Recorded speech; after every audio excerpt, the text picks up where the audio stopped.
For the last few days it's been raining, and that rain has seeped into the ground, run down the hill and into English Bay, a body of water connected to every other ocean on the planet. In fact, our water, that ocean, covers 2/3 of the planet. We call it the planet Earth, perhaps we should call it the planet Ocean. And those great bodies of water contain massive quantities of algae. And those algae perform a great function for us, for they take a lot of the carbon dioxide out of our air and they fix it, just like these trees around us now.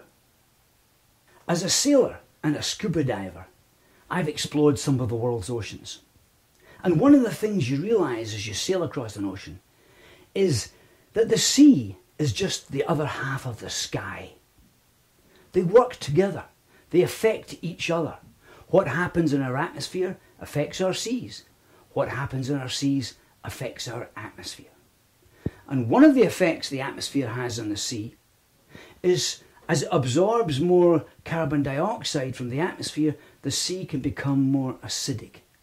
And that affects things like coral. So we know that the atmosphere and the sun can heat up the ocean, but it takes a long time. We all know that a kettle of water boils quickly.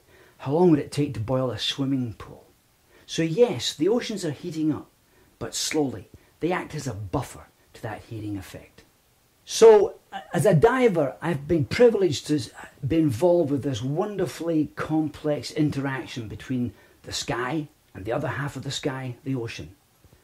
And the effect of the ocean that this extra CO2 has, because when the coral is affected by CO2, the actual polyps that live inside the coral, this is not a healthy environment for them, and they can be declining over that. And although I like to sip my scotch sitting comfortably on the beach, I also want to be able to wade off into the water and enjoy the beautiful sight of that coral when I can do that.